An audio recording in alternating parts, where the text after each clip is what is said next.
Hello friends, welcome to quality education और मैं हूं पदम सिंह। तो प्यारे साथियों, वीडियो मेंस की टेस्ट सीरीज का सॉल्यूशन अपन कर रहे हैं। 11 टेस्ट अपन ने फिनिश कर दिए, 12वें टेस्ट की तरफ अपन बढ़ रहे हैं और 12वां टेस्ट यानी कि 11 से लगा करके 15 तक ये 5 जो टेस्ट है वो फुल लेंथ टेस्ट है, यानी कि वीडियो मेंस में जो जो टॉपिक पूछे जाने हैं वो सारे इस टेस्ट के अंदर इंक्लूड रहेंगे। ठीक है, और अब तक अपन ये विश्वास प्रगाढ़ कर चुके हैं कि मैथ्स वाकई आसान है, टफ नहीं है, बशर्ते इसके बेसिक कॉन्सेप्ट को तसल्ली से समझा जाए। आप में से वे लोग जो मैथ्स में वाकई डिफिकल्टीज फेस करते हैं, क्वालिटी एजुकेशन पर मैथ्स का कंप्लीट कोर्स अवेलेबल है, बिल्कुल बेसिक से एडवांस लेवल तक हमने उसको करवाया है। तो आप में से वो जो लोग चाहते हैं कि मैथ्स एक समस्या न रह करके एक मजबूत कड़ी बने, तो वो कोर्स परचेज कर सकते हैं। बहुत नॉमिनल रेट पे है, संपूर्ण अंकगणित एवं एडवांस मैथ। ठीक है, तो अच्छा, एक यहाँ पे जो अपन ने 10वां टेस्ट किया था उसमें एक शब्द आया था, पहला ही क्वेश्चन था कोटि पूरक। कोटि पूरक, कोटि पूरक का मतलब होता है, संपूरक नहीं होता भाई। कोटि पूरक का मतलब होता है पूरक कोण, यानी कि 90 डिग्री। वहां पे आप वो करेक्शन कर लें।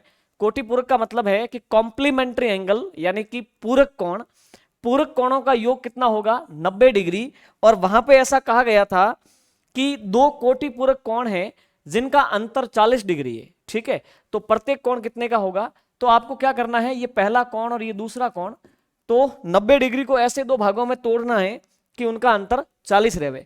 तो एक तो हो जाएगा आपका 25 और एक हो जाएगा 65। ठीक है, तो इनको जोड़ोगे तो ये 90 आ जाएगा और इनका अंतर 40 डिग्री है। तो कोटि पूरक का संपूरक नहीं होगा। कोटि पूरक का मतलब है पूरक कोण, यानी कि 90 डिग्री का कोण, यानी इंग्लिश में बोलते हैं कॉम्प्लीमेंट्री एंगल। ठीक है, चलिए अब 12वें टेस्ट की तरफ बढ़ते हैं अपन, और ये अपना पहला क्वेश्चन है। देखिए क्या बोला है, दिए गए चित्र में ओ वृत्त का केंद्र है। देखो ओ जो है वो वृत्त का केंद्र है तथा angle O B C, O B C ये आपको 49 डिग्री दिया है ऑलरेडी। एक्स का मान आपको पता करना है ये आपका एक्स है, इस एक्स का मान आपको पता करना है। ठीक है, चलिए अब यहां पे समझे एक स्थिति, ये केंद्र है। ठीक है, तो ये व्यास है। व्यास हमेशा परिधि पर समकोण बनाएगा, 90 डिग्री बनाएगा। तो ये पूरा, केवल एक्स नहीं, ये पूरा 90 डिग्री कोण होगा। इतना आपको समझ में आ गया? बिल्कुल ठीक है, ये पूरा 90 डिग्री है।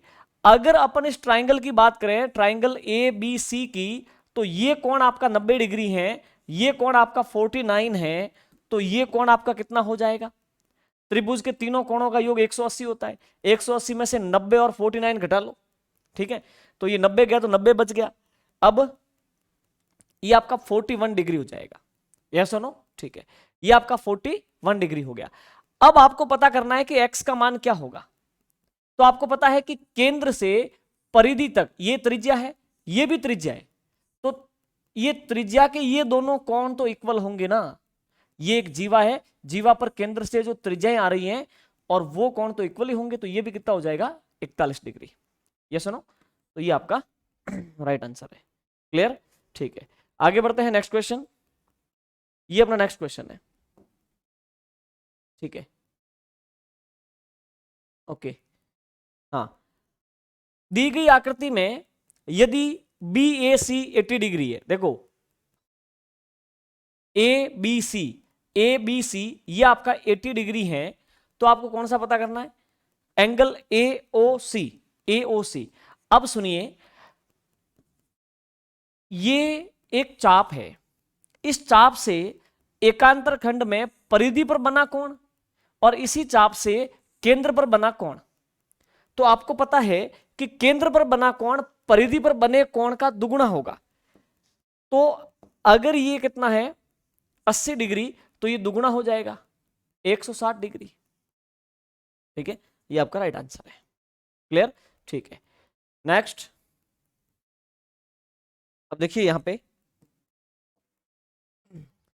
दिए गए चित्र में यदि ए बी बराबर ए सी, देखिए ये ए बी और ए सी ये बराबर है। ठीक है, तो इसका मतलब ये कोण और ये कोण बराबर होंगे। ठीक है, ये दो भुजाएं बराबर है तो ये कोण बराबर होंगे, ये तो सिंपल सी बात है। ठीक है, फिर वो बोल रहा है कि बी डी बराबर सी डी, ये BD और ये CD ये भी बराबर है। तो फिर क्या पूछा, देखो एंगल ABD, देखो ABD मतलब ये जो एंगल है ये वाला, और एंगल ACD, देखो ACD ये वाला, इनका अनुपात क्या होगा, इस चीज को आप समझो भाई। ये पूरा कोण जो है ना B और पूरा कोण C ये इक्वल है, ठीक है। उसके बाद में आप जानते हो कि BD और CD ये भी दो भुजाएं बराबर है, तो ये कोण जो है ना, एक तो ये कोण और एक ये कोण, ये छोटा सा ये कोण दोनों बराबर होंगे। ये बात समझ में आ गई। ये कोण जब दोनों बराबर होंगे, ये जो छोटे छोटे कौन सा DBC और DCB ये कोण बराबर होंगे, तब ये कोण तो बराबर होने ही होने। क्यों? क्योंकि ये पूरा कोण 80 मान लो, इसको भी मान लो 80, ये 80 हो गया तो वो भी 80 हो गया। अगर इसमें से ये अंदर वाला जो रेड है वो 50 डिग्री का है, ये 50 का है तो ये भी 50 का, तो ऊपर बचेगा 30 और इधर भी 30। इसका मतलब ये जो कोण है कौन सा, ABD और ACD ये इक्वल इक्वल होंगे, तो 1:1 में होंगे। ABD और ACD 1:1 में होंगे। नेक्स्ट क्वेश्चन, ये आपका नेक्स्ट क्वेश्चन है। देखो निम्न चित्र में त्रिभुजों की संख्या कितनी, इसमें आपको त्रिभुज ज्ञात करने हैं। सिंपल सी बात है, देखो मैं आपको समझाता हूं। एक त्रिभुज, दो त्रिभुज, और ये पूरा 3, और ये 4 त्रिभुज, और ये पूरा 5 त्रिभुज। तो यहां पे त्रिभुज कितने हैं, 5। वापस देख लो, ठीक है। देखो 1, ये 2, और ये पूरा 3, फिर ये 4 और ये पूरा 5, ठीक है। ट्रायंगल हो गए इसमें 5। क्लियर। नेक्स्ट, ये अपना नेक्स्ट क्वेश्चन है। एक विद्यालय में 85 लड़के एवं 35 लड़कियों ने सार्वजनिक परीक्षा दी। लड़कों का मध्य प्राप्तांक 40 एवं लड़कियों का मध्य प्राप्तांक 60% था, तो विद्यालय का औसत प्राप्तांक प्रतिशत कितना है। अच्छा ये बात है, 85 लड़के हैं, ओके, और लड़कों का जो है औसत प्राप्तांक कितना है, तो देखो लड़कों का औसत प्राप्तांक है आपका 40%, मध्य प्राप्तांक का मतलब औसत ही हो गया, ठीक है। तो 85 लड़के हैं, इनका औसत है 40। आगे 35 लड़कियां हैं, ओके, 35 लड़कियां हैं और उनके औसत प्राप्तांक है आपके 60, ओके। तो इनको मल्टीप्लाई कर दो, ये हो गया 0, 4 5 20 का 0, हासिल का 2, 8 32, ये 34, ठीक है। इनको मल्टीप्लाई कर दो, 0, 6 5 30 का 0, हासिल का 3, 6 18 21, ठीक है। अब ये जोड़ दो, 0 0, ये हो गया आपका 5, ये 5, ओके। और ये संख्या जोड़ दो, ये हो गया आपका 9, 120, यही हुआ ना, ठीक है। 120 तो आपके विद्यार्थी हो गए और उनके प्राप्तांक कितने होंगे, 5500, ठीक है। तो आपको मध्य प्राप्तांक लाने हैं, यानी कि औसत लाना है, तो मध्य हो जाएगा आपका 5500 बटे में 120 कर दो, ये आपका 45.83% आ जाएगा ना, ये उनके मध्य प्राप्तांक हो गए, ठीक है। सिंपल सी बात है। ये आपका नेक्स्ट क्वेश्चन है, देखो क्या बोल रहे हैं। कोई धनराशि सरल ब्याज पर 20 वर्षों में दुगुनी हो जाती है, तो कितने वर्षों में 4 गुनी होगी। देखो 20 वर्षों में दुगुनी हो गई, एक धनराशि 2 गुना हो गई, ठीक है। 2 गुना होने का मतलब उसके अंदर प्रिंसिपल कितना है, 1, और उसके अंदर सिंपल इंटरेस्ट कितना है, 1, ये सुनो। और ऐसा होने में 20 वर्ष लग गए, 20 वर्षों में दुगुनी हुई, तो ये बोल रहा है कि वही राशि कितने वर्षों में 4 गुनी होगी। अच्छा, उस राशि को 4 गुना करना है, 4 गुना करने का मतलब प्रिंसिपल तो आपका 1 ही होगा, सिंपल इंटरेस्ट आपका 3 होगा। ऐसा होने में कितने वर्ष लगेंगे, ये आपको पता करना है। सबसे बेसिक कॉन्सेप्ट तो ये है, ये साधारण ब्याज है, सरल ब्याज है ना, मूलधन तो हमेशा कांस्टेंट रहेगा, फिक्स रहेगा, वो तो नहीं बदलेगा। चक्रवर्ती ब्याज होता तो फिर ब्याज का ब्याज मूलधन में जुड़ के आगे बढ़ता जाता मूलधन, ठीक है। तो प्रिंसिपल यहां पे 1 है, प्रिंसिपल तो यहां पर भी 1 है, बदलेगा केवल ब्याज। तो अपन कह सकते हैं कि 1 रुपया ब्याज होने में 20 साल लगे, तो 3 रुपया ब्याज होने में 20 या 60 वर्ष लग गए। कितने वर्ष लग गए, 60 वर्ष। तो आपका आंसर आ गया सी, ऑप्शन तीसरा। आपको क्या ऐसे तो समझ में नहीं आया, तो एक काम करो, आपको यहां पे चौगुना धन करने का मतलब मूलधन 1 है, ब्याज 3 है, आपको समय लाना है। ओके, तो मूलधन पता है, ब्याज पता है, अगर दर पता चल जाए तो समय आ जाएगा, और अपन दर यहां से लेके आ जाते हैं। दर कैसे आएगी, देखो, साधारण ब्याज बराबर मूलधन इंटू समय इंटू दर बटे में 100। ये सुनो, तो आपकी दर यहां से आ जाएगी, इससे कट गई 5 बार, तो दर हो गई 5%। ये सुनो, अब यहां पे अपन दर की बात कर, दर आ जाएगी 5%। ओके, अब यहां पे आपको पता करना है समय, तो अप्लाई कर दो फॉर्मूला, साधारण ब्याज बराबर principal into rate of interest into time का पता नहीं बटे में 100। ये सुनो, तो 5 से कट गया ये 20 बार, 20 तिया 60, टाइम आ गया आपका 60 यानी कि 60 वर्ष। ओके, ये आपका राइट आंसर है। बाकी आप सीधा सोचो कि मूलधन तो 1 है, यहां पर भी 1 ही है, साधारण ब्याज 1 रुपया होने में 20 साल लगे तो 3 रुपया होने में 60 साल लग जाएंगे, सिंपल। ये नेक्स्ट क्वेश्चन है, देखो, जनसंख्या की वार्षिक वृद्धि दर 5% है। यदि किसी शहर की वर्तमान जनसंख्या 140 है तो 3 वर्ष बाद शहर की जनसंख्या क्या होगी, यह आपको पता करना है।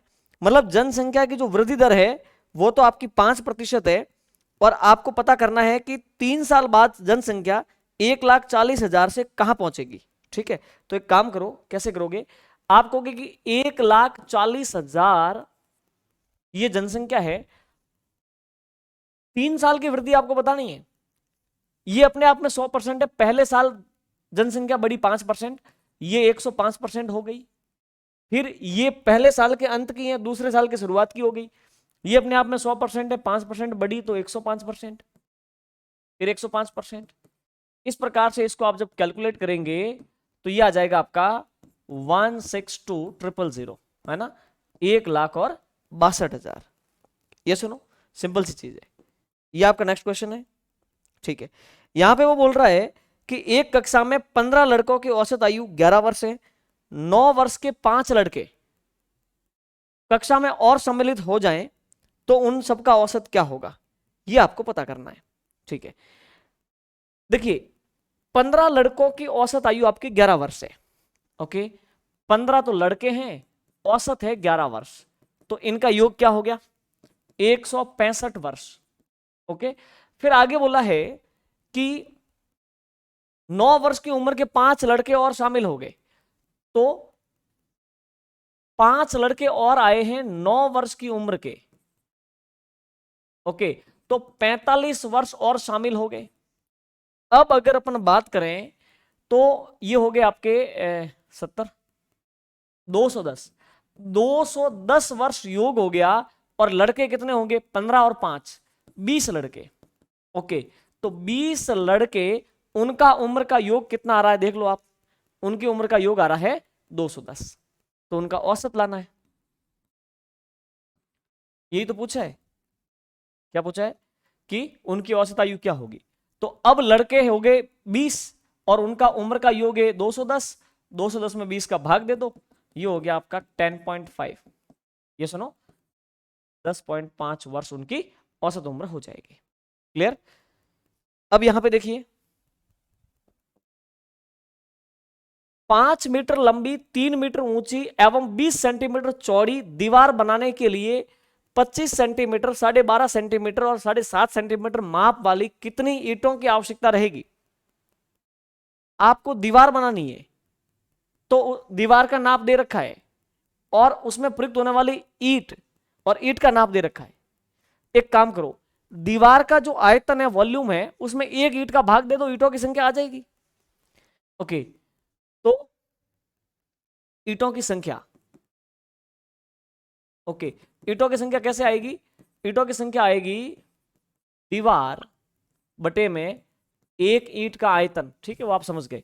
तो दीवार आपकी कितनी है, 5 मीटर, 3 मीटर और 20 सेंटीमीटर, यानी 5 मीटर लंबी, 3 मीटर ऊंची और चौड़ी है 20 सेंटीमीटर। अब सुनो, ये जो ईंट का नाप है वो सेंटीमीटर सेंटीमीटर सेंटीमीटर में दे रखा है, तो आप दीवार का भी नाप किस में लिखो, सेंटीमीटर में लिखो।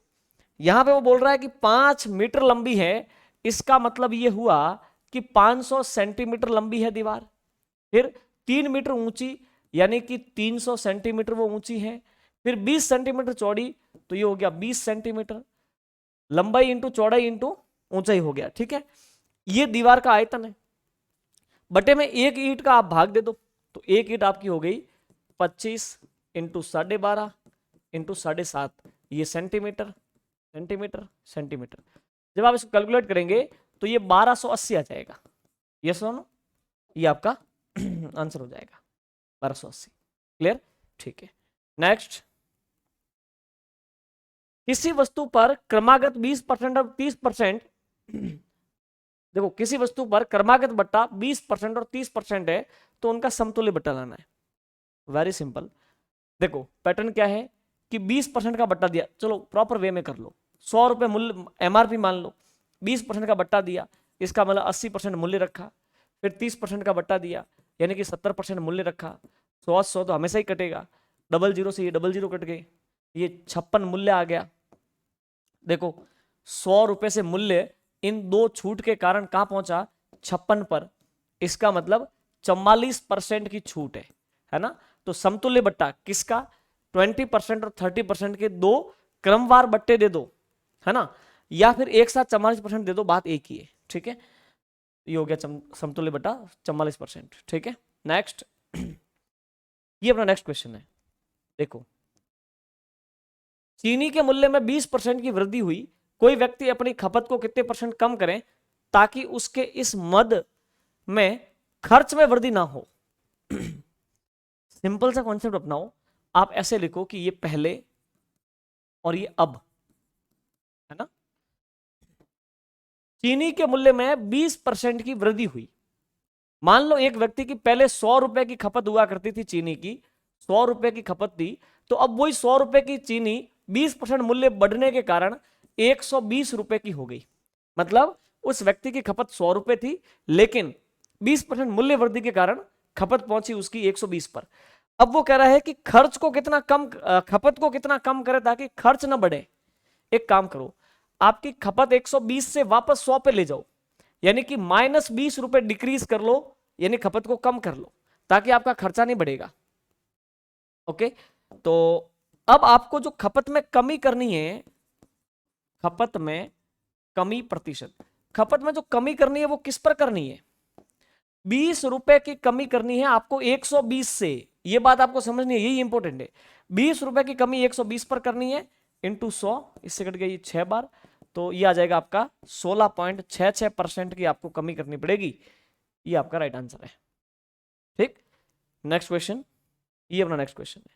अब इसको देखो, m³ - 4m के गुणनखंड क्या होंगे, ये पता करना है। देखो m³ - 4m के गुणनखंड करने हैं ना। ठीक है, एक काम करो, इसमें से m कॉमन ले लो, m कॉमन लेते यहां बच गया m² माइनस का 4। एक काम करें, ये m है, ये m² है, ये कौन है, 2 का स्क्वायर, आपको नजर आ रहा है, a² - b² की फॉर्म, तो ये a+b में जाएगा ना। ठीक है, ये तो m ही रहेगा, ये हो जाएगा a+b यानी कि m+2 और a-b यानी कि m-2। तो कौन सा आंसर है आपका, देख लो, आप मैच कर लो, ये तीसरा ही है ना, m-2 m+2, ठीक है, और m, ये क्या हो गया, m+2 और m-2, ये दोनों मैच कर रहे हैं सेम सेम में। ठीक है, चलिए, तो इस प्रकार से यहाँ पे ये मिस्टेक है, बाकी आपका जो है, अगर वो यहाँ पे प्लस कर दे, क्या कर दे, प्लस, तो आपका सी आंसर होगा। ठीक है, और अगर वो यहाँ प्लस कर दे तो ये आंसर हो जाएगा, यहाँ पे माइनस रहेगा। तो कुल मिला के बात ये है कि m+2 और m-2 इसका राइट आंसर है। ओके, नेक्स्ट देखो, ये बोल रहा है कि 3 किलोग्राम चीनी के घोल में 40% चीनी है, इसमें 1 किलो पानी मिला दिया जाता है, अब उसमें चीनी और पानी का अनुपात क्या रहेगा, ये आपको पता करना है। देखो 3 किलो चीनी है, ओके, 3 किलो चीनी के 3 किलो चीनी के घोल में 40% चीनी है, ये चीनी का घोल है, इसके अंदर प्योर चीनी कितनी है, 40%, और बाकी क्या है, बाकी है पानी। चीनी है आपकी 40%, तो पानी हो गया आपका 60%। 40% का मतलब है 1.2 किलो, और 60% का मतलब है 1.8 किलो आपका क्या हो गया, पानी। फिर वो क्या बोल रहा है, तो अपन को पता चला कि चीनी इसके अंदर 3 किलो के अंदर 1.2 है, पानी है आपका 1.8। फिर वो बोल रहा है कि 1 किलो पानी मिला दिया गया इसमें। अब 1 किलो पानी मिलाया है, तो पानी को मैं ऐड कर देता हूं। पानी आपका 1 किलो ऐड हो गया, 1 किलो, है ना। तो अब देखिए आप, अब ये चीनी आ गई 1.2 किलो पर, और पानी हो गया 2.8 किलो। अब इसको अगर आप सॉल्व करेंगे तो ये पॉइंट से पॉइंट तो हट जाएगा, अनुपात चाहिए, 4 से कट गया 3 बार, 4 से कट गया ये 7 बार, 3:4, 3:7, ये देखिए आपका 3:7। क्लियर, ठीक है। नेक्स्ट, अब इसको देखो, ये बोल रहा है कि प्रथम 10 सम संख्याओं का औसत, प्रथम 10 सम संख्याओं का औसत क्या होगा। देखो, लगातार सम संख्याओं की बात होना, तो आप क्या कैसे करोगे, प्रथम 10 सम संख्याएं आपको चाहिए। प्रथम 10 का मतलब ये हुआ कि ये 2, ये 4, ये 6, ये 8, करते करते शुरुआत की 10 सम लेनी है, तो लास्ट आपकी सम होगी 20। ये सुनो, देखो 1 सम, 2 सम, 3 सम, 4 सम, ऐसे करते करते ये होगी आपकी प्रथम 10 सम। इनका आपको औसत चाहिए ना, तो हमेशा जब समान अंतर की स्थिति बनती है ना, तो उस समय औसत होता है फर्स्ट प्लस लास्ट अपॉन 2, तो ये हो गया आपका 11। ठीक है, चलिए इस प्रकार से कर सकते हो। और इसके अलावा अगर आप फॉर्मूला के माध्यम से करना चाहो तो भी कोई बड़ी बात नहीं है, तो भी बहुत आसान है। इसका फॉर्मूला हो जाएगा n+1/2, है ना। ओके, जहां पे n का मान क्या हो जाएगा, n का मान हो जाएगा 10। ओके, क्योंकि प्रथम 10 लेनी है ना, और फिर हो जाएगा 10 + 1/2, तो ये हो गया आपका, ठीक है, 5 बार।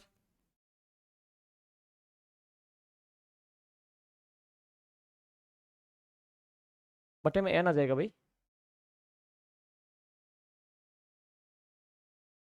n से n तो कट ही जाएगा, n+1 यानी कि 10 + 1, हाँ ये फॉर्मूला रहेगा, ये 11 आ गया। ठीक है, n+1/n, बाकी आप इस तरीके से कर सकते हो, ये भी है। ठीक है, नेक्स्ट क्वेश्चन, ये आपका नेक्स्ट क्वेश्चन है। एक मकान की कीमत 40,000 रुपए, उसमें रखे सामान की कीमत 15,000 रुपए, मकान और उसमें रखी वस्तुओं को अग्नि के विरुद्ध उसके मूल्य के 80% पर बीमा कराने में कितना प्रीमियम प्रतिवर्ष देना होगा, यदि प्रीमियम 7.5% है तो। ये आपको पता करना है। एक काम करो, टोटल कीमत कितनी बन गई, 40,000 + 15,000, यानी कि 55,000। ओके, वो टोटल जो आपकी संपत्ति है मकान समेत सामान, वो बन गया आपके 55,000 का। ओके, अब उस 55,000 का आपको क्या करना है कि उसका 80% रिस्क कवर करना है। तो 55,000 का 80% निकाल लो।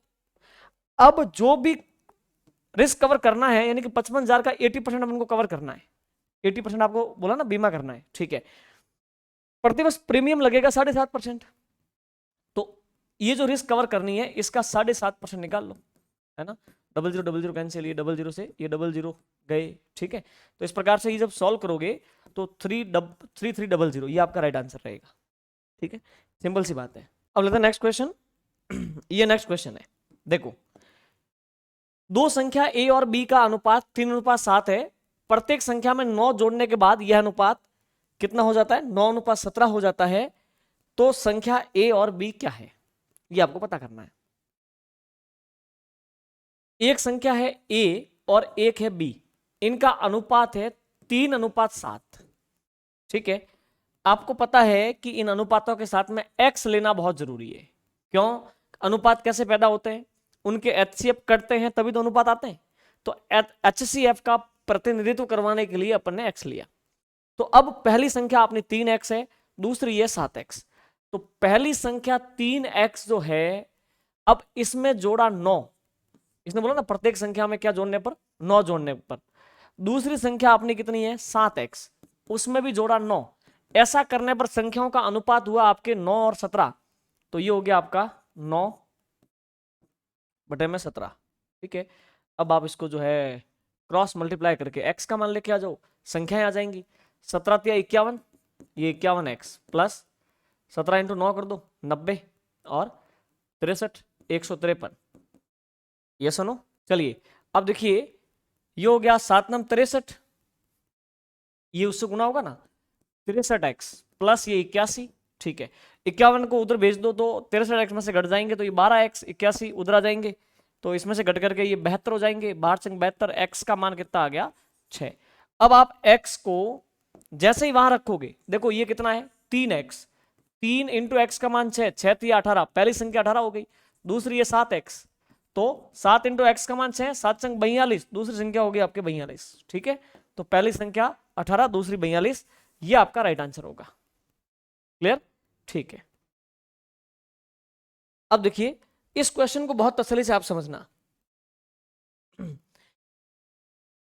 वस्तु ए की कीमत प्रत्येक वर्ष 50 पैसे बढ़ती है, यानी वृद्धि होती है, जबकि वस्तु बी की कीमत प्रत्येक वर्ष 25 पैसे की वृद्धि होती है उसमें। यदि 2008 में वस्तु ए की कीमत 3 रुपए 20 पैसे और बी की कीमत 5 रुपए 30 पैसे थी, तो किस वर्ष में वस्तु ए की कीमत बी से 40 पैसे अधिक होगी? आप ऑप्शन से कर सकते हो, प्रॉपर वे में कर सकते हो। पहले अपन लिखते हैं, ये ए है और ये बी है, ठीक है।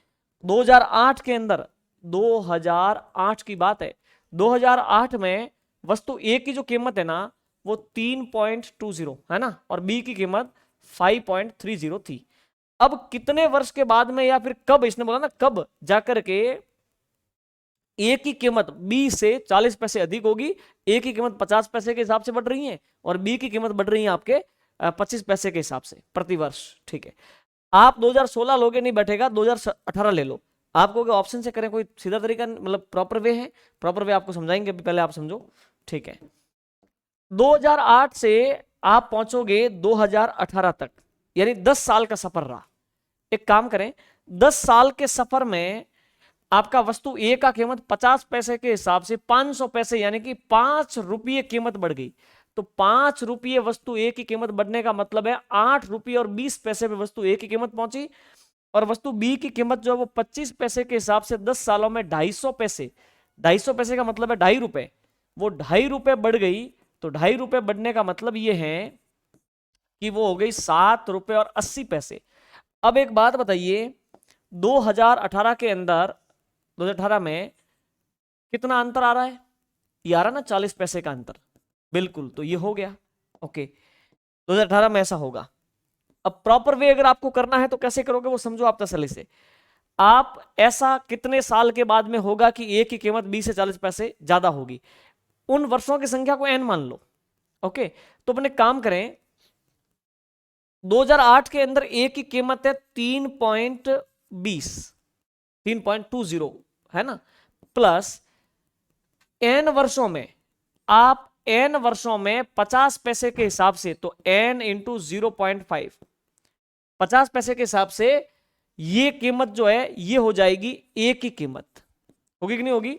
बी की कीमत की बात करें तो बी की कीमत 5.3 तो है ही है, प्लस एन वर्षों में गुणा कर दो 0.25 से, 0.25 के हिसाब से एन सालों में इतना वृद्धि हो जाएगा। ये मूल कीमत थी, ये 2000, ये जो भी एन वर्षों के बाद में आपने जो समय तय किया है, एन जो माना है, उसके बाद की बी की कीमत हो गई।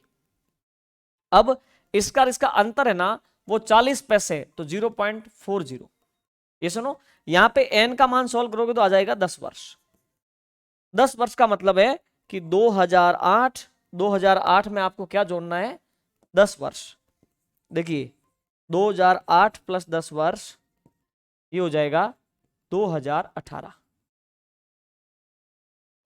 ये सुनो, नेक्स्ट लेते हैं, ये आपका नेक्स्ट क्वेश्चन है। देखो इस क्वेश्चन को तसल्ली समझना। एक ट्रेन सुबह 5 बजे आगरा से निकलती है और 9 बजे दिल्ली पहुंचती है। दूसरी ट्रेन सुबह 7 बजे दिल्ली से रवाना होती है और 10:30 बजे आगरा पहुंचती हैं। दोनों ट्रेन एक दूसरे को किस समय पार करती हैं, ये आपको पता करना है, ठीक है। तो ये तो है आगरा और ये है दिल्ली, ठीक है। 2 ट्रेन है, एक काम करते हैं, ये ट्रेन पहली और ये ट्रेन दूसरी, ओके।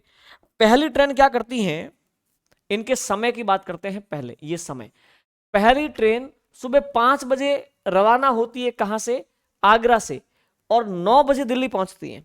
तो 5 से 6, 7, 8 और 9, 4 घंटे का सफर है। तो पहली ट्रेन का सफर है 4 घंटे का, समय लगा 4 घंटे। दूसरी ट्रेन 7 बजे रवाना होकर के आगरा से दिल्ली पहुंचेगी, दिल्ली से रवाना होती है और 10:30 बजे आगरा पहुंचती है, यानी कि ये हो गया आपके 3.5 घंटे का। मैं 3.5 आवर्स समय लिख देता हूं। ओके, तो इनके समय का अगर अपन कैलकुलेशन करें तो ये 4 घंटे में पहुंचती है, वो 3.5 घंटे में। आप एक काम करो, समय का अनुपात ले लो, ये पॉइंट हटेगा तो यहां पे 0 लगेगा। 8:7 में 5 से कट देंगे, 8-7, ठीक है। इनका समय है 8:7 में, 8:7 में ये समय लेती हैं। और आपको पता है कि चाल का अगर रेशो देखना हो, देखिए चाल का अगर रेशो देखना हो तो जो समय का रेशो होता है उसको उल्टा कर दो, क्योंकि समय और चाल में उल्टा रिलेशन है। समय का अनुपात जो होता है उसका उल्टा चाल का होता है, ठीक है। तो चाल का अनुपात हो जाएगा 7:8। ओके, अब अपन दूरी देख लेते हैं। आपको पता है कि पहली ट्रेन जो है वो 5 बजे से रवाना होकर के 9 बजे पहुंचती है। तो 5 से 9 बजे यानी कि 4 घंटे, अगर वो 7 किलोमीटर प्रति घंटा की रफ्तार से चले, ये अनुपात आया ना 7 की स्पीड से चले, तो 4 घंटे में इसका मतलब दूरी कितनी है, 28 किलोमीटर की मान लो, 28 इकाई की दूरी है। कहां से, अजमेर से, सॉरी आगरा से लगा के दिल्ली तक की दूरी आपने मान ली 28 यूनिट हो गई, ठीक है। अब आगे की बात को आप समझो। पहली ट्रेन 5 बजे रवाना हुई थी, दूसरी रवाना हुई है 7 बजे, ठीक है। तो 5 से 7 बजे तक 2 घंटे का टाइम होता है। 2 घंटे केवल और केवल पहली ट्रेन चली है। तो 2 घंटे के हिसाब से देख लीजिए, पहली ट्रेन ने 7 की स्पीड से 2 घंटे में 14 यूनिट तो दूरी तय कर ली है। ओके, और 5 बजे से लगा के 7 बजे तक पहली ट्रेन चल चुकी है 14 यूनिट या 14 किलोमीटर मान लो, अगर वो 28 किलोमीटर मानते हो तो। अब आगे समझो, शेष दूरी कितनी बच गई, शेष दूरी है 28 में से 14 घटा लो, यानी कि 14 यूनिट दूरी आपकी शेष है। अब 14 यूनिट जो दूरी शेष है, इस दूरी को, ये दूरी कब शेष है, 7 बजे। अब 7 बजे दोनों ट्रेन रवाना हो रही है और उनकी दिशाएं विपरीत है। क्यों, क्योंकि एक ट्रेन आगरा से दिल्ली को जा रही है और दूसरी ट्रेन दिल्ली से आगरा को जा रही है, तो अपोजिट डायरेक्शन है। 7 बजे उनके बीच में 14 यूनिट की दूरी है और 7 बजे में ये चलेगी 7 की स्पीड से और ये चल रही है 8 की स्पीड से। तो दोनों जो है 7 और 8, यह आपका 15 यूनिट की स्पीड से वो मिलेंगी। तो एक बात बताइए, शेष दूरी में समय कितना लगेगा इनको मिलने में? तो 14 यूनिट का उनके बीच में फासला है 7 बजे, और 8 और 7 15 की स्पीड से वो मिलेंगी। तो 14 में 15 का भाग दे दो, इतना समय लगेगा। और इस समय को आप एक काम करो, ये समय घंटे में होगा, आप इसको जो है ना मिनट में कन्वर्ट कर लो, इंटू 60 से गुणा कर लो। 15 से कट गई 4 बार, 60, 56 मिनट। अब सुनिए, 56 मिनट कब, 7 बजे के 56 मिनट बाद वो मिल जाएंगी। 7 बजे के 56 मिनट बाद, यानी 7:56, कौन सा ऑप्शन है, ये आपका राइट आंसर है। 7:56 पे वो एक दूसरे को पार करेंगी, एक दूसरे को मिलेंगी वो, ठीक है। ओके, इस प्रकार की स्थिति है। नेक्स्ट, ये अपना नेक्स्ट क्वेश्चन है। देखो इसमें क्या बोल रहा है, किसी दी गई आकृति के एक वर्ग होने के लिए शर्त यह है कि उसके चारों कोण, चारों भुजाएं और विकर्ण बराबर हो। बिल्कुल, वर्ग के लिए चारों भुजाएं बराबर होनी चाहिए, चारों भुजाएं बराबर होनी चाहिए। और आपको पता है ये चतुर्भुज बनेगा तो कोणों का योग 360 होगा। चतुर्भुज के कोणों का 360 है। अगर चारों ही कोण इक्वल हो जाएंगे तो प्रत्येक कोण 90 का बन जाएगा। तो वर्ग बनने के लिए 2 बातें बहुत जरूरी है, चारों कोण बराबर हो, प्रत्येक कोण बराबर हो। मतलब चारों भुजाएं बराबर हो, प्रत्येक कोण बराबर हो, ठीक है, तब ऑटोमेटिकली आपकी ये बात तो हो ही जाएगी, कौन सी, कि विकर्ण बराबर होंगे, विकर्ण बराबर हो जाएंगे, ठीक है। ये दो बातें बोल रहा है, इसको बोल रहा है कि देखो पहला ऑप्शन क्या बोल रहा है, ध्यान दो, पहला बोल रहा है कि दोनों आवश्यक और पर्याप्त शर्त है। हाँ, ये दोनों शर्तें, अगर वो इसको एक शर्त मान रहा है कि चारों कोण समान और चारों भुजाएं समान, या फिर इस पूरी लाइन को वो एक मान रहा है, तो भी ये दोनों आवश्यक है, चारों कोण समान होने चाहिए और चारों भुजाएं समान होनी चाहिए, तब जाकर के वर्ग बनेगा। तो दोनों आवश्यक एवं पर्याप्त है, ठीक है। चलिए आगे, न तो आवश्यक और नहीं पर्याप्त, ये हो नहीं सकता। एक आवश्यक लेकिन पर्याप्त शर्त नहीं है, भाई दोनों मिलकर पर्याप्त शर्त बन रही है वर्ग बनाने के लिए, एक पर्याप्त लेकिन आवश्यक शर्त नहीं है, नहीं। ये पहली बात सही है कि दोनों आवश्यक है, जरूरी है और पर्याप्त है। ये नेक्स्ट क्वेश्चन है, अब इसको समझो। एक महाजन एक ग्रामीण को 4,000 रुपए 3 वर्ष के लिए उधार देता है, इसके कुछ भाग पर साधारण ब्याज की दर 10% वार्षिक, शेष भाग पर यह 12% वार्षिक, 3 वर्ष बाद उसे कुल धनराशि 5350 रुपए। एक बात बताओ, दिए कितने थे, 4,000, और वापस मिल रहे 5350, इसका मतलब 1350 रुपए का ब्याज बना। उसने 12% की ब्याज पर कितनी धनराशि दी? आप ऑप्शन से चेक कर लो, प्रॉपर वे देख लो। चलो प्रॉपर वे देखते हैं, सुनो। 4,000 रुपए उसने टोटल उधार दिए दो भागों में, ये पहला भाग और ये दूसरा भाग। पहले भाग पर पता नहीं कितना धन उधार दिया है, दूसरे पर भी कितना दिया है वो पता नहीं। पहले भाग को 10% की दर पर 3 साल के लिए दिया है, दूसरे भाग को 12% की दर पर 3 साल के लिए दिया है, और दोनों सालों का जो ब्याज मिला करके वो हुआ है 1350, क्योंकि 4,000 से धन पहुंचा है 5350 पर, 1350 आपका ब्याज बन गया। ओके, एक काम करें, पहले पार्ट को एक्स मानते हैं, उसके बाद में ऑप्शन से कर लेंगे अपन। पहले पार्ट को अपन एक्स मानते हैं, तो दूसरा पार्ट आपका ऑटोमेटिकली क्या हो जाएगा, 4,000 माइनस एक्स। समझ में आई बात? ठीक है, अब इनके सीधे ब्याज की बात कर लेते हैं, क्योंकि ये तो साधारण ब्याज है। तो पहले पार्ट पर x रुपए मूलधन इंटू दर क्या है, 10% इंटू समय कितना है, 3 वर्ष। आपको क्या पूछा है, 12% वाला पूछा है ना, तो एक काम करो, चलो ठीक है ऐसे रहने दो, यही कर दो, ठीक है, बटे में 100, मूलधन इंटू दर इंटू समय बटे में 100, प्लस सेकेंड पार्ट का ब्याज ज्ञात करो, तो 4,000 माइनस एक्स मूलधन इंटू ये दर इंटू ये समय बटे में 100, ये दूसरे पार्ट का ब्याज, और टोटल ब्याज मिला करके 1350 रुपये है। कितना है, 1350 रुपये।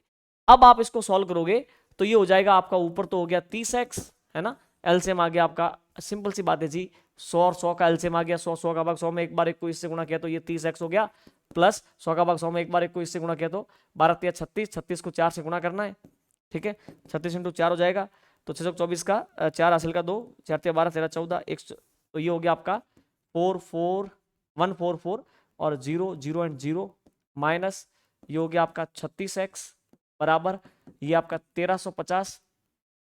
ओके, और x को मैनेज करोगे तो माइनस के 6x इज इक्वल टू, देखो माइनस के तो 6x और प्लस के 14 4 0 0 एंड 0 बराबर ये उधर जाएगा, तो 1350 0 0 एंड 0 हो जाएगा, ठीक है। चलिए अब आप एक काम कर सकते हो कि इसको उधर भेज दो तो वो माइनस का हो जाएगा, ठीक है, तो ये हो जाएगा आपके 1 0 लगेगा ना, हाँ, तो ये यहाँ रहेगा -6x, ये उधर जा करके तो 35 4 और ये हो जाएगा आपका माइनस के 9,000, है ना, और इससे कट गया ये x बराबर 1500। x का मान आपके 1500 आया, यानी पहला पार्ट 1500 है, तो दूसरा पार्ट आपका ऑटोमेटिकली 2500 हो जाएगा ना, मूलधन 2500, ठीक है, सिंपल सी बात है। आप ऐसे ना करके ऐसे कर सकते थे, ठीक है, ये 4,000 रुपए, ओके, ये पहला पार्ट ये दूसरा पार्ट, आपने ऑप्शन से मान लिया कि दूसरा पार्ट 2500 रुपए, तो 2500 पर 12% की दर से 3 साल का ब्याज, है ना, तो फिर ये पार्ट बच जाता आपका 1500 और 10% की दर से 3 साल का ब्याज, है ना, तो ये जोड़ के आपके कितना आता, 1350 आता। तो आप ये मानते कि जो हमने ऑप्शन से मूलधन सेकंड पार्ट का उठाया है 2500 वो राइट है, ठीक है। चलिए नेक्स्ट, ये अपना नेक्स्ट क्वेश्चन है। किसी वस्तु का क्रय मूल्य उसके अंकित मूल्य का 80% है। ओके, देखो क्या होता है, ये तो आपका क्रय मूल्य है, ये आपका विक्रय मूल्य है, और ये आपका क्या है, अंकित मूल्य। चीज समझो, किसी वस्तु का क्रय मूल्य अंकित मूल्य का 80% है। अंकित मूल्य को अगर आप 100 मानते हैं तो क्रय मूल्य आपका कितना हो गया, 80 रुपए। फिर आगे क्या बोला वो, 12% का बट्टा देने के उपरांत व्यापारी का लाभ प्रतिशत, 12% का तो वो बट्टा देगा। देखो 12% का डिस्काउंट देने का मतलब है 100 पर 12 रुपए छोड़ देना, तो 88 रुपए पर माल बेचना। अब एक बात बताओ, माल आया कितने में है, 80 में, बिकेगा कितने में, 88 में, तो लाभ कितना हुआ, ये जो प्रॉफिट है, प्रॉफिट आपका हुआ 8 रुपए का, है ना। और आपको लाभ का प्रतिशत लाना है ना, तो लाभ आपका 8 रुपए का है, मूलधन कौन है, 80, है ना। मूलधन यानी कि क्रय मूल्य, जो क्रय मूल्य है वो कितना है आपका, 80, तो ये हो गया आपका 10%, प्रॉफिट आपका 10% है। भाई प्रॉफिट हो या लॉस, कौन से धन पर लगता है, जो लागत है उस पर, यानी क्रय मूल्य पर। ये आपका नेक्स्ट क्वेश्चन है। देखो, यदि एक बंटन के प्रत्येक मूल्य को ए इज नॉट इक्वल टू 0, ए से विभाजित कर दिया जाए तो बंटन का नया समांतर माध्य क्या होगा। एक चीज देखो, औसत के अंदर मैंने आपको समझाया, जैसे कि 4 संख्याओं का औसत है 5, तो चारों संख्या अलग अलग होगी, लेकिन औसत लेने पर, यानी कि उनको बराबर करने पर प्रत्येक संख्या कितनी हो गई, 5। अब अगर प्रत्येक संख्या में आप 2 जोड़ते हो, तो अगर प्रत्येक संख्या में 2 जोड़ते हो तो संख्याएं हो जाएगी 7, 7 और 7, है ना। 7 हो जाएगी तो औसत क्या हो जाएगा, 7 हो जाएगा। तो कहने का मतलब यह है कि प्रत्येक अमाउंट के अंदर, प्रत्येक संख्या के अंदर, यानी कि प्रत्येक राशि के साथ में जो गणितीय ऑपरेशन करते हो, जो गणितीय संक्रिया करते हो, प्रत्येक राशि में कुछ जोड़ते हो या घटाते हो या गुणा करते हो या भाग देते हो, वही परिवर्तन औसत के साथ में होता है। ठीक है, तो आपने क्या, इसने क्या बोला है कि एक बंटन, यानी एक बारंबारता बंटन है, यानी कि कुछ आंकड़े हैं, प्रत्येक मूल्य को ए से विभाजित किया, तो भाई माध्य भी ए से विभाजित हो जाएगा। प्रत्येक आंकड़े को जितना आपने परिवर्तित किया है वो ही माध्य पर परिवर्तन आएगा। तो माध्य को कैसे बोलते हैं, माध्य को बोलते हैं एक्स बार। ओके, तो अब क्या होगा, माध्य किस प्रकार से प्रभावित होगा, प्रत्येक राशि पर जो प्रभाव पड़ा है, प्रत्येक राशि को आपने ए से विभाजित किया है, तो आपका जो माध्य है वो भी विभाजित हो जाएगा ए से। तो ये आपका नया माध्य, ऑप्शन डी आपका राइट आंसर है। ठीक है, नेक्स्ट, ये नेक्स्ट है। अब इसमें आपको भिन्न कौन सी बड़ी है वो पता करना है जी। आप एलसीएम ले लो 36, है ना, 18, 18, 36 और 9, कौन सी भिन्न बड़ी है। तो आप 36 का एलसीएम लिया, 18 का भाग 36 में 2 बार 2 को 19 से गुणा किया, 19 दूनी 38, है ना, और 18 का भाग दिया 2 बार, ये हो गया आपका 29 दूनी 58, 36 का भाग 1 बार ये 16, 9 का भाग 4 बार 1664, ये 64 सबसे बड़ा है ना, तो 16/9 ये सबसे बड़ी भिन्न है। ठीक है, ये हो गया। ये नेक्स्ट क्वेश्चन है।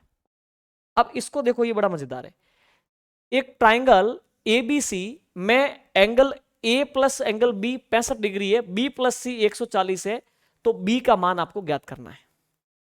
अच्छा एक चीज बताओ मुझे, तीनों कोणों का योग कितना होगा, angle A plus angle B plus angle C, ये मिलाकर के आपको पता है कि 180 होगा, ये तो आपको पता है। ठीक है, अब उसके बाद में वो बोल रहा है कि a प्लस बी 65 डिग्री है, तो अपने काम करते हैं कि इसमें से a प्लस बी घटा देते हैं, यानी कि 65 डिग्री घटा देते हैं, तो कितना बच गया आप देख लो। सुनो, ये हो गया आपके 5 डिग्री और 115 डिग्री, 115 डिग्री। तो आपने ए बी सी में से ए बी घटाया तो ए तो कट गया, तो एंगल जो सी है वो आपका कितना बच गया, वो इनका अंतर देख लो, आपका 115 हो गया।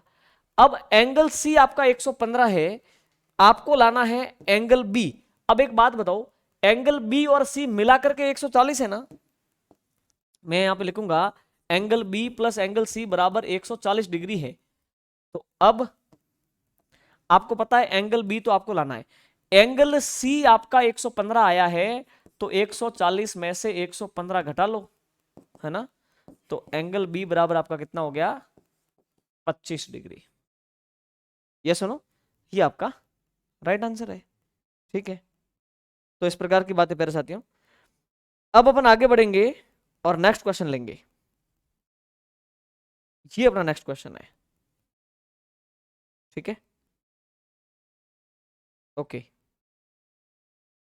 ये बोल रहा है कि किस संख्या को 6, 14, 18 और 38 प्रत्येक में जोड़ा जाए कि नई संख्याएं समानुपाती हो जाए। एक काम करो, कौन कौन है, 6 है, फिर 14 है, फिर 18 है, फिर 38 है। आप एक जोड़ के देखो तो ये 7 हो जाएगा, ये 15 हो जाएगा, ये 19 हो जाएगा और ये 39 हो जाएगा। ये है 7:15, ये है 19:39। क्या ये समानुपाती है? नहीं है। तो हमने एक जोड़ के देख लिया, बैठ नहीं रहा, दो जोड़ दो। आपने इसमें दो जोड़ा, ठीक है, इसमें भी दो जोड़ा, इसमें भी दो जोड़ा, इसमें भी दो जोड़ा, तब ये हो गई आपके 8 और ये हो गई आपके 16 और ये हो गई आपके 20 और ये हो गया 40। अब एक चीज बताओ मुझे, क्या इनका अनुपात और इनका अनुपात बराबर है? यानी कि ये दोनों समानुपाती है? बिल्कुल। 8 एकम 8, 8 दूनी 16, 20 एकम 20, 20 दूनी 40। हाँ जी, समानुपाती है। क्या जोड़ने पर? दो जोड़ने पर। आप कहोगे सर इसका प्रोसेस क्या है, प्रॉपर वे क्या है? प्रॉपर वे ये है कि 6 में क्या जोड़े, 14 में क्या जोड़े, 18 में, 38 में सेम संख्या क्या जोड़े कि ये समानुपाती हो जाए। समानुपाती होने का मतलब है इन दोनों का अनुपात इन दोनों के बराबर होगा। तो इन दोनों को बटे में लिख देवें कि 6 बटे में 14, 6 में क्या जोड़े x, 14 में क्या जोड़े x, तो ये बराबर हो जाएगा 18 में क्या जोड़े x और 38 में क्या जोड़े x के बराबर, है ना। तो ये दोनों अनुपात इन दोनों अनुपात के बराबर हो जाएंगे। यहां पे आपका x का मान 2 निकल के आएगा, लेकिन थोड़ी कैलकुलेशन आपके लिए थोड़ी लंबी हो जाएगी, ठीक है ना। इस वजह से आप ऑप्शन से इस प्रकार से चेक कर सकते हैं। नेक्स्ट क्वेश्चन, अब देखो, हाँ जी, एक आयत के एक विकर्ण की लंबाई कितनी है? 25 सेंटीमीटर तथा इसका क्षेत्रफल कितना है? 168 वर्ग सेंटीमीटर। तो इस आयत की लंबाई कितनी है? इसको भी ऑप्शन से करना ज्यादा बेटर रहेगा। मैं दूसरा तरीका भी बताऊंगा आपको। देखो, आप ऑप्शन बी मानोगे, आपको डायरेक्टली बी कैसे मान लिया, आप ए मानोगे, नहीं लागू होगा तो बी मानोगे, बी इसका राइट आंसर है। ठीक है, आपने ऑप्शन बी मान लिया कि उसकी लंबाई कितनी है? 24 सेंटीमीटर। ओके, अब एक बात बताइए, माना, मैं दूसरा तरीका प्रॉपर रूप में बताऊंगा, पहले आप इसको समझो। माना लंबाई कितनी है? 24 सेंटीमीटर है, ठीक है, तो चौड़ाई कितनी होगी? अच्छा, अब उसका विकर्ण कितना है? 25, ठीक है। या फिर आप एक काम करो, क्षेत्रफल कितना है? 168। आपको पता है कि लंबाई इंटू चौड़ाई, ये क्षेत्रफल होता है 168, है ना। लंबाई इंटू चौड़ाई क्षेत्रफल होता है। लंबाई आपने 24 मान ली, तो 24 का भाग दे दो इसमें, ये 7 बार जाएगा, तो चौड़ाई आपकी कितनी हो जाएगी? 7 सेंटीमीटर, है ना। तब क्षेत्रफल तो 168 आ ही जाएगा 24 इंटू 7 करने पर। तो ये तो चेक हो ही गया कि क्षेत्रफल तो, लंबाई को 24 लेने, चौड़ाई को 7 लेने पर क्षेत्रफल तो 168 आता ही है। विकर्ण 25 आता है कि नहीं आता? अच्छा, विकर्ण कैसे आता है, विकर्ण को चेक कर लेते हैं। अगर विकर्ण चेक करने पर प्रूव हुआ कि 25 आता है विकर्ण, तो फिर हम मान लेंगे कि 24 लंबाई अपन ने सही मानी। विकर्ण होता है अंडर रूट लंबाई का स्क्वायर यानी कि 24 का स्क्वायर प्लस चौड़ाई का स्क्वायर यानी कि 7 का स्क्वायर। अब एक बात बताइए, ये कितना हो गया? ये 576 प्लस ये हो गया 49 और ये हो गया आपका 625 और ये हो गया आपका 25 सेंटीमीटर। यस, तो आपका विकर्ण भी कितना बैठ रहा है? 25 बैठ रहा है। क्या लेने पर? लंबाई को 24 लेने पर। इसका मतलब लंबाई 24 है। ओके, अब इसके अलावा अगर इसका मेथड भी आप देखोगे ना, तो वहां पर भी आखिर करना तो जाकर के यही है। ये बोल रहा है कि लंबाई इंटू चौड़ाई बराबर 168, क्योंकि इसने बोला ना क्षेत्रफल 168 है, लंबाई चौड़ाई, लंबाई इंटू चौड़ाई 168 हो गया। अब इसने बोला विकर्ण, विकर्ण क्या होता है? अंडर रूट लंबाई स्क्वायर प्लस चौड़ाई स्क्वायर, वो इसने दिया है 25। अपन दोनों तरफ वर्क करते हैं तो ये हो जाएगा लंबाई स्क्वायर प्लस चौड़ाई स्क्वायर, है ना, क्योंकि रूट हट जाएगा, वो हो जाएगा 625। ओके, तो अब आपके पास क्या है? आपके पास लंबाई इंटू चौड़ाई 168 है, आपके पास लंबाई स्क्वायर प्लस चौड़ाई स्क्वायर 165 है। फिर आप एक काम करो, आप a प्लस बी का होल स्क्वायर वाला फॉर्मूला अपना लो, लंबाई प्लस चौड़ाई का होल स्क्वायर, तो हो जाएगा लंबाई स्क्वायर प्लस चौड़ाई स्क्वायर प्लस 2 लंबाई इंटू चौड़ाई। ये सुनो, अब यहां ला करके वैल्यू जो है वो रख दो। लंबाई प्लस चौड़ाई का अपन को पता नहीं है, तो लंबाई प्लस चौड़ाई का होल स्क्वायर बराबर लंबाई स्क्वायर प्लस चौड़ाई स्क्वायर, आपको पता है कि 625 है ना, 2 इंटू लंबाई इंटू चौड़ाई आपकी 168 है। ठीक है, ये 625 हो गया प्लस 8 दूनी 16 का 6 हासिल का 1, 6 दूनी 12 13 का 3 हासिल का 1, ये 336 हो गया। अब इसको जोड़ो, 6 और 5 11 का 1 हासिल का 1, 3 3 6 और ये 9। ओके, लंबाई प्लस चौड़ाई का होल स्क्वायर आपके 961 है, तो दोनों तरफ आप वर्गमूल करोगे, है ना। तो लंबाई प्लस चौड़ाई, लंबाई प्लस चौड़ाई क्या निकल के आ जाएगा, ये आ जाएगा आपका 31 निकल के आ गया। अब वापस यहां आकर के सोचना है कि देखो, आप ध्यान देना कि लंबाई इंटू चौड़ाई तो 168 है और लंबाई प्लस चौड़ाई 31 है, तो लंबाई चौड़ाई को ऐसा क्या माने कि उनको जोड़े तो 31 आवे और गुणा करे तो 168 आवे। फिर यहां पे एक और समस्या होगी, अगर आप लंबाई को चौड़ाई में कन्वर्ट करते हो, चौड़ाई को लंबाई में कन्वर्ट करते हो, तो आखिर द्विघात समीकरण बनेगा। जैसे अगर मैं यहां पे लिखूं कि चौड़ाई बराबर 168 बटे में लंबाई, तो चौड़ाई की जगह मैं लिखूंगा 168, देखो ये तो लंबाई है ही, प्लस चौड़ाई की जगह लिखोगे 168 बटे में लंबाई, फिर लंबाई इंटू लंबाई, लंबाई स्क्वायर, तो आखिर द्विघात, वहां पे द्विघात समीकरण के गुणनखंड तो करने ही पड़ेंगे। तो गुणनखंड करते समय तो आपको सोचना ही पड़ेगा कि 31 को 2 भागों में तोड़े कि गुणा करे तो 168 आवे, जोड़े तो 31 आवे। तो आप यहीं पे वो काम कर लो ना, तो आप मानो ये लंबाई और ये चौड़ाई, 31 के ऐसे 2 टुकड़े करो कि जोड़े तो 31 आवे, गुणा करे तो 168। फिर आपको सोचना ही पड़ेगा कि 24 और 7 होगा, 24 सेंटीमीटर लंबाई, 7 सेंटीमीटर चौड़ाई, गुणा करोगे तो 168 आ जाएगा। तो अपन ने बहुत बेटर किया ना यहां से ऑप्शन मान के कर रहे कर करके। ठीक है, नेक्स्ट, ये आपका नेक्स्ट क्वेश्चन है। अब देखो क्या बोल रहा है, एक कमरे की फर्श का परिमाप 18 मीटर और इसकी ऊंचाई 3 मीटर है, तो कमरे की चारों दीवारों का क्षेत्रफल क्या होगा, 18 इंटू 3, 18 54 वर्ग सेंटीमीटर। आपको ऐसे कैसे आ गया, देखो कमरा जो होता है ना, जैसे कि ध्यान देना ये कमरा है, ओके ओके, तो ये इसकी फर्श है, देखो ये जो है ना, देखना ये फर्श है, इधर से इधर से इधर से इधर से ये पूरी फर्श है। ओके, चारों दीवारें कहां पर उठी हुई होती है, फर्श पर। तो ये फर्श देखो, जैसे अगर अपन इस कमरे की बात करें, मैं अगर यहां से इसको कट लगाता हूं और इसको फैलाता हूं, तो इस प्रकार से ये तो कमरे की चौड़ाई, ये कमरे की लंबाई, ये वापस चौड़ाई और ये कमरे की लंबाई, इस प्रकार से कमरे की चारों दीवारें फैल जाएंगी। अब फर्श का परिमाप, तो फर्श का परिमाप तो ये हुआ ना पूरा का पूरा, ये फर्श का परिमाप है। तो ये जो फर्श का परिमाप है वो दिया है उसने 18 मीटर, ओके। और ये कौन है, दीवार की हाइट, दीवार की हाइट इसने दी है 3 मीटर। तो चारों दीवारों का क्षेत्रफल, तो चारों दीवारों का क्षेत्रफल क्या हो जाएगा, चारों दीवारें एक आयत के रूप में आ गई जिसकी लंबाई 18 मीटर, चौड़ाई 3 मीटर, तो 18 इंटू 3, 18 तिया 54 मीटर स्क्वायर, 54 वर्ग मीटर। ये आपका थर्ड जो है वो राइट आंसर है। क्लियर, ठीक है, ओके। ये आपका नेक्स्ट क्वेश्चन है। अब इसको देखो तसल्ली से, अब इसके आपको गुणनखंड करने हैं। देखो क्या लिखा हुआ है, ये बोल रहा है x cube plus x square plus x plus 1, इसके गुणनखंड करने हैं। एक काम करो, इन दोनों में से एक्स स्क्वायर कॉमन लो, एक्स स्क्वायर कॉमन लिया तो यहाँ एक्स बच गया और एक्स स्क्वायर का भाग इसमें दिया तो यहाँ पे 1। इन दोनों में से प्लस 1 कॉमन ले लो, प्लस 1 का भाग इसमें दिया तो एक्स, प्लस 1 का भाग इसमें दिया तो प्लस 1। अब प्लस 1 ब्रैकेट कॉमन आ रहा है, एक्स प्लस 1 कॉमन आ गया तो एक्स स्क्वायर प्लस 1 रह गया। ठीक है, तो कौन सा आंसर है, एक्स प्लस 1, ये आपका second, x plus 1 x square plus 1। ठीक है, ये अपना नेक्स्ट क्वेश्चन है।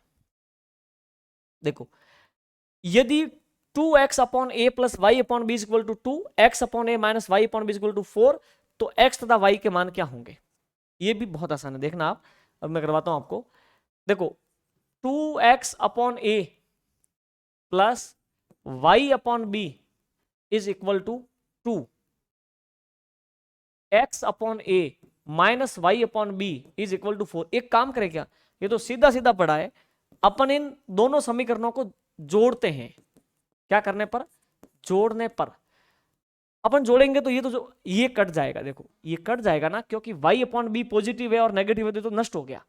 ये दोनों जुड़ जाएंगे, कौन कौन? 2x upon a plus x upon ए, और ये जुड़ जाएंगे, हो जाएंगे 6। ठीक है, ये जुड़ेंगे तो ऊपर हो जाएगा 3x बटे में a, एलसीएम लेकर के आप कर सकते हो, आपको आता है। ये 6 हो गया, 3 से कट गया ये 2 बार, तो x का मान हो गया, a उधर गया तो 2a।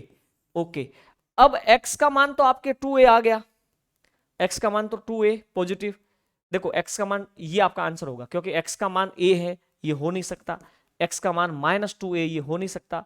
x का मान -a, ये हो नहीं सकता, केवल यही बचता है x का मान 2a, तो y का मान पक्का -2b हो गया होगा, बाकी ऑप्शन नहीं बैठ रहा। तो आपको एग्जाम में इतना ही करना है, लेकिन मैं आपको समझाता हूं कि y का मान कैसे आएगा। आप x का मान समीकरण फर्स्ट में रख दो, तो अपन लिखेंगे x का मान समीकरण फर्स्ट में रखने पर, तो आप रखोगे तो क्या कंडीशन बनेगी, जो आप देखो समीकरण फर्स्ट क्या है, 2 इंटू एक्स, एक्स की जगह आप रख दो 2a, और बटे में कौन है, a, है ना।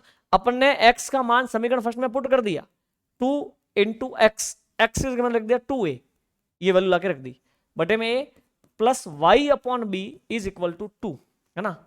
a से a कट गया, ठीक है, 2 दूनी 4, 4 उधर जाएगा तो माइनस का हो जाएगा, 2 में से 4 घट गया तो -2, इधर कौन है, y बटे में b, तो y का मान आ गया, b उधर हो गया तो -2b, है ना। तो ये आपके y का मान हो गया -2b, ये देखो -2b। क्लियर? तो इस प्रकार की बात है, सिंपल है। ये अपना नेक्स्ट क्वेश्चन है, ठीक है। ये बोल रहा है x cube plus x square plus x plus 1 और x की पावर 4 -1 का HCF लेना है, महत्तम समापवर्त आपको लेना है। इसके फैक्टर तो अभी अपन करके आए ना, ठीक है, इसके फैक्टर अपन करके आए, ठीक है, इसके फैक्टर हो गए थे आपके, देखो x square plus 1 x plus 1, यही हुए थे, ठीक है। ये देखो यहां हुए थे ना, अपन ने किए थे, x cube plus x square plus x plus 1, इसके फैक्टर हो गए x plus 1 x square plus 1, ठीक है, x plus 1 x plus 1। Okay, अब अपन इसके फैक्टर करते हैं, देखना इसके फैक्टर कैसे होंगे। एक काम करो, x की पावर 4 है, क्या इसको एक्स स्क्वायर का होल स्क्वायर और -1 का स्क्वायर लिख सकते हैं? बिल्कुल। उससे क्या होगा, इसको अपन a मान लेवे, a square minus b square, तो हो जाएगा a प्लस बी और a माइनस बी वाली फॉर्म बन जाएगी। फिर अगर इसको आगे बढ़ाएं तो ये हो गया एक्स स्क्वायर प्लस 1, और ये देख लो, अब एक के ऊपर स्क्वायर तो लगा ही सकते हैं, ठीक है, तो ये वापस बन गया a square minus b square, यानी a प्लस बी और a माइनस बी। अब आपको लेना है हाईएस्ट कॉमन फैक्टर HCF, तो जो कॉमन है वो सब ले लो, इनका HCF लेना है। ओके, और HCF क्या होगा, तो कॉमन क्या क्या है, देखो x प्लस 1 कॉमन है, ठीक है, x square plus 1 x square plus 1, जो कॉमन है वो ले लो, ठीक है। तो x प्लस 1 एक तो कॉमन है, और एक कॉमन है एक्स स्क्वायर प्लस 1, ठीक है। तो ये हो गया आपका option C, x plus 1 x square plus 1, ठीक है। ओके, तो इस प्रकार की बातें प्यारे साथियों। अब आगे बढ़ते हैं, लेते हैं नेक्स्ट क्वेश्चन। ये नेक्स्ट क्वेश्चन है, ये तो बहुत ही आसान है। कोई धनराशि चक्रवृद्धि ब्याज से 3 वर्षों में 2400 रुपए और 4 वर्षों में 2520 रुपए हो गई ब्याज की दर। एक बात बताओ, चक्रवृद्धि ब्याज की खासियत है कि पहले साल का मिश्र धन अगले साल के लिए मूलधन बनता है, अगले साल का मिश्र धन उससे अगले साल के लिए मूलधन बनता है। तो इस बात से तय होता है कि 3 साल का जो मिश्र धन है ना 2400, वो चौथे साल के लिए मूलधन का काम करेगा। तो कहने का मतलब 3 साल में 2400 से चौथे साल में धन पहुंचा आपका 2520 पर 120 रुपए ब्याज बना के नहीं बना, 120 रुपए ब्याज वो किस पर लगा हुआ है? 2400 मूलधन पर लगा हुआ ब्याज है, क्योंकि 2400 तीसरे साल का मिश्र धन है, चौथे साल के लिए मूलधन का काम करेगा, तो दर बहुत आसानी से आ सकती है।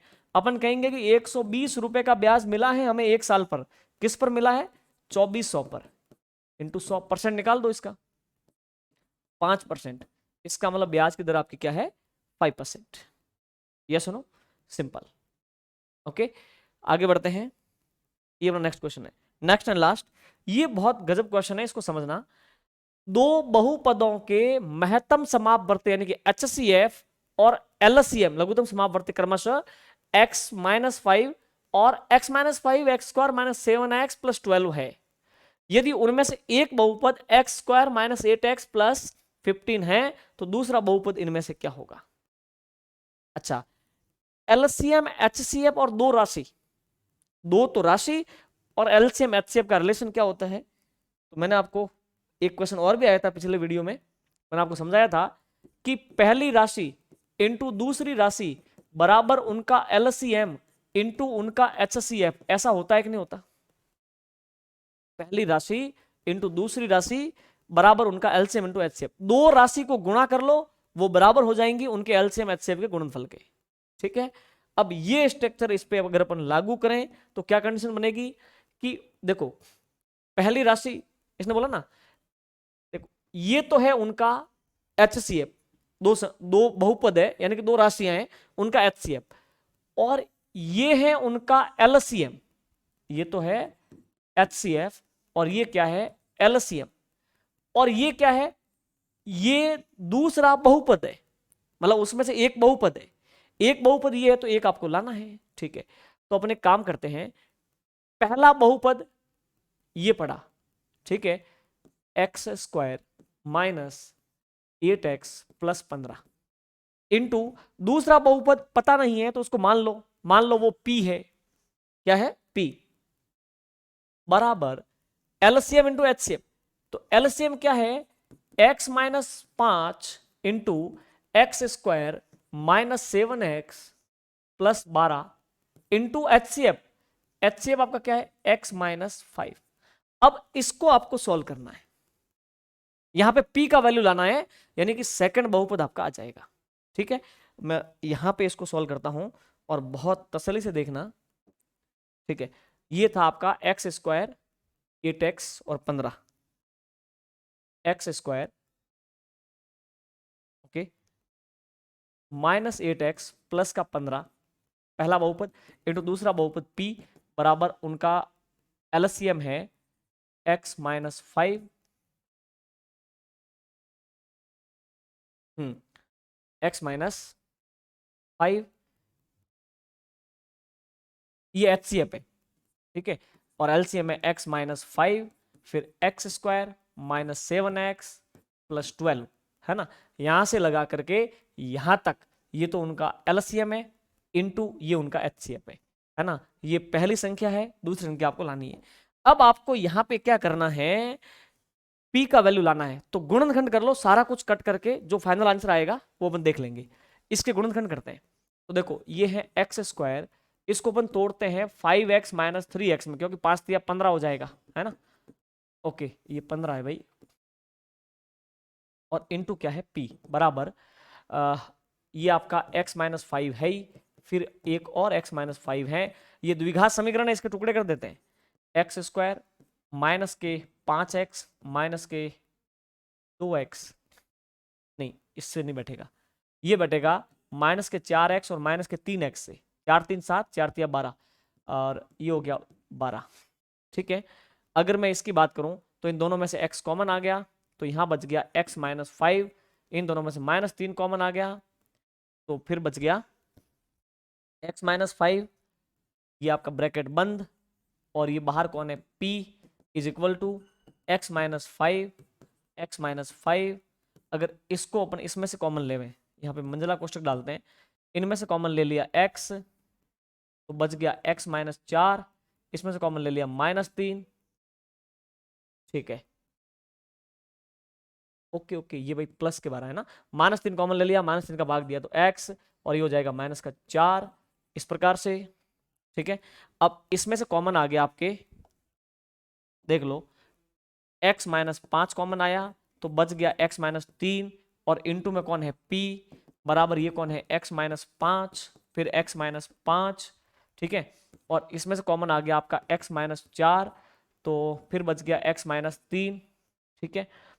अब आप काट पीट लो जो कट रहा है, x minus 5, x minus 5 cut गया, x minus 3, x minus 3 cut गया, फाइनली आपके क्या बच गया, ये p आपके बच गया, यानी कि दूसरा बहुपद बच गया x माइनस 5 और x माइनस 4, है ना। अब इसको मल्टीप्लाई करके देख लो, आपका दूसरा बहुपद हो जाएगा x into x, x square, x into minus 4 minus 4x minus 5 into x minus 5x minus 5 minus 4 plus का 20, ये हो गया आपका एक्स स्क्वायर माइनस के 9x और प्लस का 20 इज इक्वल टू p। ये आपका पॉलिनोमियल हो, मतलब सेकंड बहुपद हो गया। कौन सा ऑप्शन है, देख लो, एक्स स्क्वायर माइनस 9x प्लस 20, हाँ, एक्स स्क्वायर माइनस 9x प्लस 20, ये आपका राइट आंसर है।